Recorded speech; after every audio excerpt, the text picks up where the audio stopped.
भारत के पास मौजूद है। और रूस की लड़ाई में लोग देख भी रहे हैं कि अगर आपके पास हथियार और पैसे नहीं है तो आप जंग को ज्यादा दिन तक नहीं खींच सकते। सवाल जीडी बख्शी सर ये है कि इस वॉर में अब एयर डिफेंस सिस्टम का पहले भी रोल था, अब बहुत ज्यादा हो गया है। अगर आपने दुश्मनों के टारगेट को आपने लॉक कर लिया तो फिर आपने आधी जंग ऐसे ही जीत ली। क्या यह पॉसिबल है? क्योंकि पाकिस्तान के पास भी एयर डिफेंस सिस्टम है। हम कह रहे हैं कि उनके हेडक्वार्टर्स उड़ा देंगे, कैसे उड़ाएंगे? आपकी आवाज ठीक से नहीं आ रही, जरा सवाल दोहरा सकते हैं? मैं सवाल फिर से दोहरा रहा हूं सर। एयर डिफेंस सिस्टम आज के युग में बहुत इंपॉर्टेंट है सर। अगर आपने दुश्मन की सरहद के अंदर घुसकर अपने टारगेट को लॉक कर लिया तो आपने तो बाजी ऐसे ही जीत ली। लेकिन क्या यह आपको लग रहा है इतना आसान होगा पाकिस्तान में कि हम सारे उसके हेडक्वार्टर्स को लॉक करें और टारगेट नहीं, आपने थैंक यू, आपने बिल्कुल सही फरमाया कि एयर डिफेंस सिस्टम क्रूशियल है।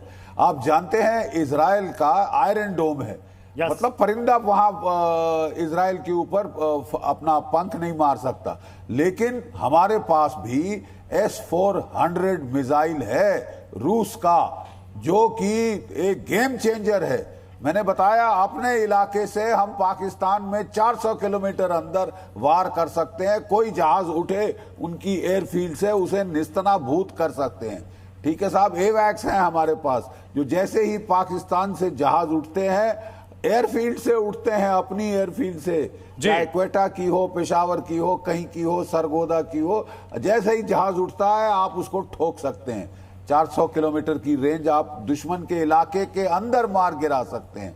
इससे पाकिस्तान बहुत दहशत में है। इसीलिए पाकिस्तान गुहार लगा रहा है चीन से कि मुझे भी HQ-19 मिसाइल दो, सरफेस टू एयर सैम, जो कि इसकी बराबरी कर सकता है।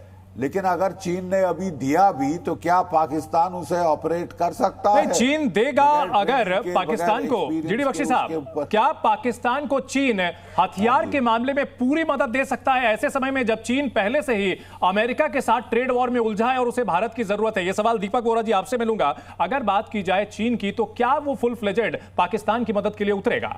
सवाल ये उठता है क्यों उतरेगा, उसको क्या मिलेगा, वो पाकिस्तान को क्यों स्वीकार करता है? हाँ, मैं मानता हूं कि वो Islamic people's republic of China है, 15 लाख उइगुर मुसलमानों को कैद कर रखा है। इस्लाम से तो वो नफरत करता है।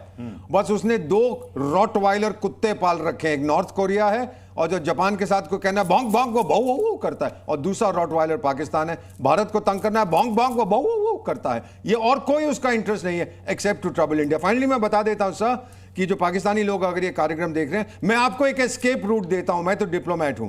आपने मुशर्रफ के साथ क्या किया था जब वो हार गया था? आपने उसको निकाल दिया उसकी नौकरी से, विदेश चला गया। फिर आपने केस किया, देशद्रोह का केस, और उसको सजाए मौत दी। अरे गिरफ्तार करो इस बेवकूफ को, इस पे देशद्रोह का केस करो, इसको सजाए मौत दे दो और फिर शांति आ जाए। मौलाना मुनीर ने फंसा दिया के अंदर इस वक्त जो लीडरशिप है पाकिस्तान की, वो बहुत कंफ्यूज है। उसे कब क्या बोलना है, उसके नेता क्या कह रहे हैं, किसी को कुछ समझ में नहीं आ रहा। इससे उसकी घबराहट साफ तौर पर झलक रही है।